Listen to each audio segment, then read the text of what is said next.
esta sección está auspiciada justamente por la gente de Joyería Mónaco. ¿Ya lo tenemos en línea? Vamos a presentarlo a nuestro gran amigo, el señor analista político, objetivo. Siempre remarcamos eso. ¿Cómo estás, Nico Cereijo? Muy buen sábado. Marisol, Alfredo y todo el equipo de Argentilandia te saludan. ¿Cómo están ahí? ¿Cómo estás, Marisol? ¿Cómo andan, Alfredo? ¿Cómo están? Toda la audiencia, saludos. Muy bien, Nico. ¿Vos cómo estás? Bien. Acá en tiempos de una... Sinceramente creo que ya a esta altura es medio ridícula veda, porque se puede hablar a algunos lugares, otros no, pero bueno, a la expectativa de lo que suceda mañana. No, y tuviste una semanita bastante con todo el análisis político heavy, ¿eh? Sí, por suerte... hemos estado ahí haciendo también algunos análisis que se suman a los que a la columna que tengo acá los sábados informando un poco de lo que está en juego, de lo que se viene y bueno, ojalá que lo fundamental es que sea una jornada en paz, democrática y que mucha gente se acerque a votar centralmente para afianzar el compromiso ciudadano con la democracia. Después ganará la fuerza que tenga que ganar, las PASO y luego las generales, pero lo importante es que la gente siga confiando en la democracia como régimen político para ordenar el día a día. ¿Cómo estás, Nico? Buenas tardes. Muy bien, Alfredo, muy bien. Hablando de tus informes de esta semana, estuve viendo que ahora los informes tuyos hasta en inglés salen. Sí. Ahí la publicación en el Buenos Aires Times, sí. Impresionante, Nico.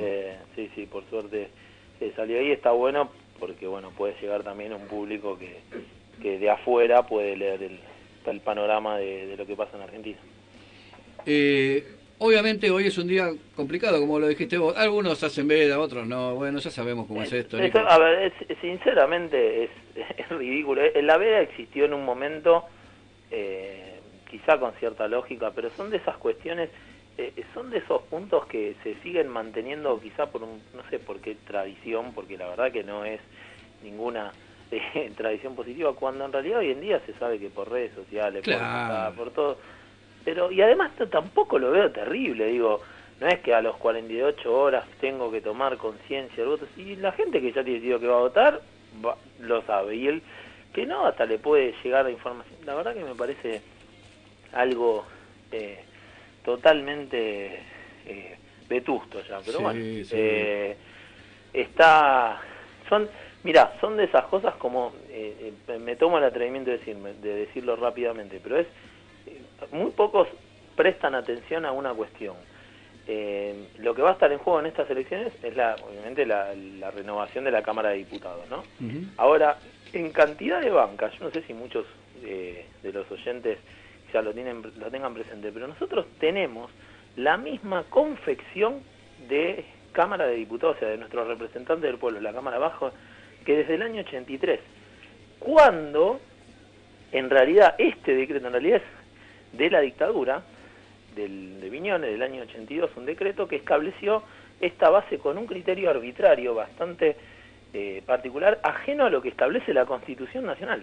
Pero la Constitución Nacional obliga a que las cantidades de bancas se actualicen con el censo, cosa que se viene incumpliendo, y hay hasta un fallo de la Cámara Electoral que exige al Congreso elaborar proyectos acordes a la Constitución, porque hay una violación, o sea, tengamos en cuenta esto, tenemos provincias muy representadas o sobre representadas y tenemos provincias subrepresentadas. Digo para reflexionar, a veces estas herencias que no se sabe por qué no... Sí, se sabe por qué no se toca. Claro. Se sabe porque los partidos mayoritarios por lo general le convienen estas conformaciones, así no se le da más lugar a los espacios más chicos, pero es para pensarlo por lo menos. Es lo que acabas de decir, Nico, es una excelente clase de historia, porque mucha gente vos sabés que no lo sabe la gente, lo que vos acabas de decir no lo sabe la gente.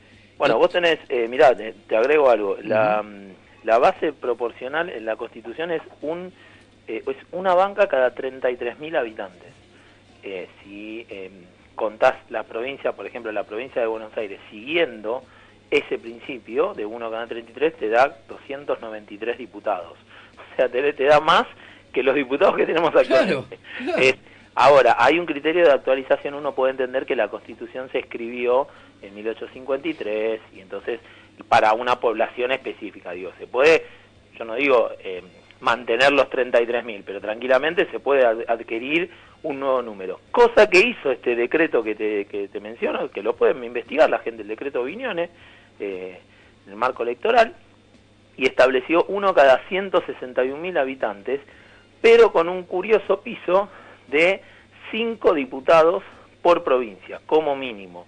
En el año 73 se había reforzado a 3 diputados por provincia y este decreto sacó a 5. O sea que esto se hizo porque las provincias chicas, caso de Tierra del Fuego, Santa Cruz, etcétera, si no tenían una representación de 1 o 2 diputados, se les aumentó arbitrariamente. Ahora, la realidad es que hoy en día el planteo que tenés es que un diputado en Tierra del Fuego le sale mucho menos habitantes que en la provincia de Buenos Aires. Estás hablando de una proporción de 30.000 a 250.000 habitantes, uno y el otro. Entonces, ¿hay proyectos de ley? Sí que hay proyectos de ley de modificación que se han presentado, pero me parece que tiene que ser algo que la clase política lo tiene que dar el debate. Y es más, hay un tema que muchos creen que si aumentan los diputados, aumentan las dietas y aumenta... Bueno, hay proyectos que se han presentado donde la misma distribución que hay actualmente se puede reconfigurar con más diputados. Pero bueno, obviamente se tocan intereses, eso está clarísimo. Ahora, que se está violando la Constitución, se está violando la Constitución. Qué importante, Nico, lo que decís. De verdad te digo, ¿por qué ninguna persona de todos los que hablan y que les gusta hablar no lo dicen? Y es una cosa real. Y quiero agregarte que cuando hablamos de cantidad de habitantes, también hay que decir que acá el último censo fue en el año 2010 y que hoy 45 millones de argentinos no creo que seamos. No, es más, yo te digo, mi hija con 2 años y medio está con el número 58. Bueno, es terrible lo que decís, Nico, es terrible lo que decís, es terrible, es terrible. Pero, insisto, voy a ser justo con algo, hay algunos proyectos de avance, no de diputados reconocidos. Yo el que conozco, que es un proyecto que es muy interesante, es de una diputada, se llama Carla Carrizo, que es una, digamos, es una diputada que además fue politóloga, que fue además directora de la carrera de Ciencia Política en la Universidad de El Salvador. Ella en su momento había presentado un proyecto. La izquierda tiene un proyecto interesante también con respecto a la distribución de bancas, pero por lo general es un tema que no se suele tocar, insisto, con esto de que no, pero si aumentamos el presupuesto, y en realidad no es un debate sobre aumentar el presupuesto porque se puede hacer, no necesariamente aumentando el presupuesto. Hay un tema obviamente sí de representación y de que a las fuerzas mayoritarias les conviene mantener este esquema si siguen teniendo un predominio territorial que te dan las bancas, eso es un hecho también. Entonces es para debatir, pero sí que estamos, por eso digo, cosas que el Código Nacional Electoral tienen, y que cierro con esto, la democracia como sistema de valores también nos tiene que permitir pensar y repensar cuestiones. A veces hay gente que se asusta, uy, mira, este está pensando en reformar. No, al revés. Tiene que haber proyectos de modificar. Está bueno que haya constantemente, cada década, no sé, pero que se pueda repensar cosas. No puede ser que tengamos artículos estipulados en la Constitución de 1853 con otra realidad y otro mundo que se vivía. Pero bueno. Lo que pasa es que cuando, viste, uno le tiene mucho miedo también a la palabra reforma, porque las reformas que hubo siempre fueron para mal. Entonces, es como que uno le tiene un poco de miedo a la palabra. O, viste que si es reforma laboral, una parte de la política dice que es para un lado, otra dice que es para otro. Entonces, se termina confundiendo a la gente. Por eso te digo, lo que estás diciendo vos está clarificando un poco las cosas. Y quiero ir un poco más lejos, Nico. Es tan importante lo que dijiste, lo que nos acabas de decir de tu hija con el número de documento, que tiene 58 millones y tiene 2 años y medio, Sí. Entonces, de acá para adelante también habría que pensar que entonces la cantidad de pobres que hay en la Argentina no es el número real, sino que es mayor, que el déficit fiscal debe ser mayor, ¿me entendés? O sea, por eso algo terrible que que nosotros lo hablaba con ustedes, lo hablaba con los chicos también en Neuquén. Algo que es terrible es cuando un gobierno, sea el gobierno que sea, pretende manipular una realidad cambiando datos. Y eso es un terrible, eso no tiene que ser, independiente del color, lo que sea, quien sea, cuando se le mienta a la población con los datos oficiales, es un gran problema, porque pasa esto. Vos estás trabajando creyendo que tenés, no sé, un 5% de pobre, cuando en la práctica tenés 40%, 50% de pobre, y lo que no sabemos bien, porque hay lugares que no se pueden... Exactamente. Y hoy en día el fenómeno del narcotráfico, que lo tenés abogado en un montón, lo que está pasando en Santa Fe ya hace años, y que no, lejos de haber respuesta, cada vez conocemos tristes hechos de persecución, de violencia, lo que se genera, bueno, ni hablar lo que se genera atrás, por ejemplo, el mundo del fútbol, que a nosotros nos gusta y todo, pero lo que es el mundo de las barras bravas, de la violencia que hay atrás, barras bravas que manejan prácticamente, no sé, cuentas millonarias, uno puede decir, ¿cómo pasan estas cosas? Pero bueno, eso es un poco lo que la sociedad también le exige a la clase política, que tiene que revisar, y lo tiene que hacer la clase política, y eso lleva un costo. Mirá, yo siempre pongo un ejemplo. En España, cuando se hizo el Pacto de la Moncloa, uno de los primeros reformadores que lo llevó adelante, Manuel Alcantarás, él lo que decía era que el costo político, él asumía el costo político de no, porque había que hacer cuestiones que a corto plazo no gustaba, pero era la única manera de salir adelante.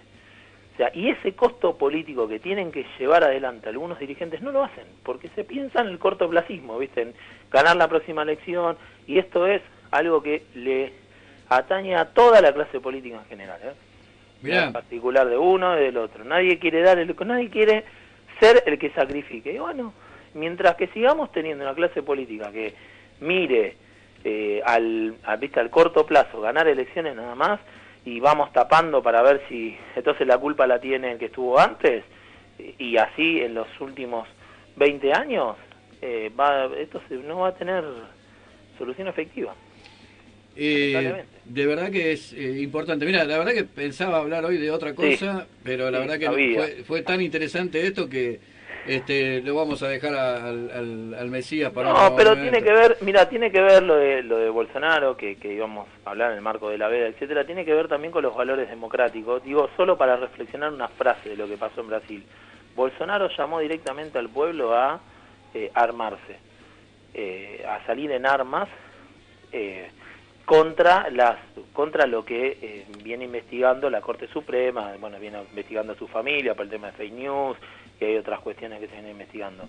Digo, piensen en el delirio, y el tema es que esta gente tiene su recepción, porque tiene gente que dice, sí, está bien, es cierto, hay que salir armado. O sea, empecemos a darnos cuenta que si no se toman decisiones a tiempo, aparecen estos tipos, Y digo, está en Brasil y bueno, nada, esperemos que nunca cruce el charco, pero yo qué sé. Marisol, te quiero hacer una pregunta sobre Bolsonarito. Sí, justamente, no puedo dejar de preguntarte, Nico, ¿te acordás, bueno, ese épico hecho de cuando fue que lo apuñalaron? Sí. Bueno, sí. ¿Vos crees, te voy a preguntar, fue lo apuñalaron, una ¿no? autoherida? Y de un personaje como Bolsonaro, con el respeto de gente que quizá que hay gente que lo apoya, etcétera, yo creo que a mí no me sorprendería en lo más absoluto que haya sido algo autoinfligido o algo preparado. No me sorprende. Porque te cuento, tengo un dato, seguramente ya lo tenés. El cuchillo con el que fue apuñalado Bolsonaro fue exhibido en un museo. Eso es como medio turbio, ¿no? Medio macabro. Es esta idea, esto de lo que hablábamos de los partidos antipolítica, que lo que buscan constantemente es victimizarse y ponerse en el lugar de, mirá, me oprimen, yo quiero llevar adelante medidas, entonces me oprime, el establishment me está oprimiendo, y esto es una señal de eso. Y esos circos, lo triste es que en contextos de apatía social tienen un nivel de aceptación mayor que cuando las cosas medianamente funcionan. Bueno, ganar las elecciones. Ahí pasa. Bueno, por eso sí, digo, o sea, sí. Por algo vos expresiones antisistemas en Argentina, que quizá tiempo atrás eran más difíciles de ver, o anti-establishment, hoy en día tienen mayor peso. Quizá que antes la gente manifestaba más con el voto en blanco o el voto bronca, ¿no? Y hoy en día tenés esas opciones que canalizan con un candidato ese enojo. Bueno, habrá que ver qué tan efecto tiene, todavía es muy prematuro hablar de, pues no hay hechos concretos, pero efectivamente los miedos cuando se ataca hacia la democracia pasan estas cosas. Sí, sí. Nico, antes de despedirte, igual quiero volver un poquito a la charla atrás cuando hablábamos de las cosas que tienen que hacer los estados, que no hacen, cuando hablábamos de narcotráfico y todas esas cosas. Te recomiendo que escuches, nosotros tenemos una persona muy comprometida con todas esas cosas raras que pasan, que es el doctor Damiano Detti, y te recomiendo que si tenés un ratito lo escuches hoy, porque hoy vamos a hablar de un caso muy terrible, y Damián es un tipo igual que vos, muy objetivo, pero como él dice, yo lo que hablo no lo tengo probado, lo tengo, te diría, denunciado. Es muy importante todas estas cosas, pero te lo recomiendo. Cómo no. La gente le dice polémico, no es polémico, el tipo habla con las cosas que nadie se anima a hablar. Y de verdad que quiero felicitarte, Nico, porque realmente hoy, pero lo digo en serio, mirá que nosotros hablamos con mucha gente, acá y en otro medio que tenemos en Neuquén, nadie nunca explicó tan claramente todo lo que dijiste vos, con la ley Viñones y eso, la verdad que te quiero felicitar. Y Marisol, también te quiero felicitar por algo que estás haciendo. Yo me despido, te dejo con Marisol por algo que estás haciendo, no sé qué va a decir, pero bueno, te saludo hasta la semana que viene de mi parte. Gracias, Alfredo. Viste, Nico, ya diciendo, ya no sé qué va a decir Marisol, viste, es como, bueno, por las dudas no me hago cargo. Nico, contémosle a todos los oyentes, estás dando un taller espectacular y la verdad que los recomiendo, obviamente, análisis de la campaña electoral. Exactamente, sí, lo que se analiza en este taller es análisis a nivel macro. Obviamente la campaña en Argentina se toca, pero no es exclusivo, digamos, la idea es analizar el diseño de una campaña electoral, más que nada en el siglo XXI, qué elementos tener en cuenta y cómo se puede combinar elementos teóricos de la disciplina de la ciencia política con elementos de otras disciplinas como la economía o el desarrollo del marketing aplicado a la política. Entonces, lo que se trata de ver ahí es cómo se instalan candidatos, cómo se lleva adelante la lógica de interacción en redes sociales, además de tratar de entender un poco algo de... Hay un gran autor que nosotros vemos que es Robert Dahl, no solo Robert Dahl, sino vemos de la ciencia política norteamericana, Anthony Downs, que plantea un modelo de competencia en política para entender a la cabeza del votante, tratar de comprender la cabeza del votante a la hora de una elección. Entonces, la idea es tomar esas herramientas y que quienes hagan el taller puedan ir vislumbrando estos elementos a la hora de ver una campaña, y quien no les dice, en algún momento si les toca formar parte de una campaña, poder obviamente aportar conocimientos nuevos. Y eso es muy importante, Nico, porque viste que bueno, uno se suma a algún partido, viste cómo empieza todo, y bueno, está bueno, ¿no?, tener claras las ideas.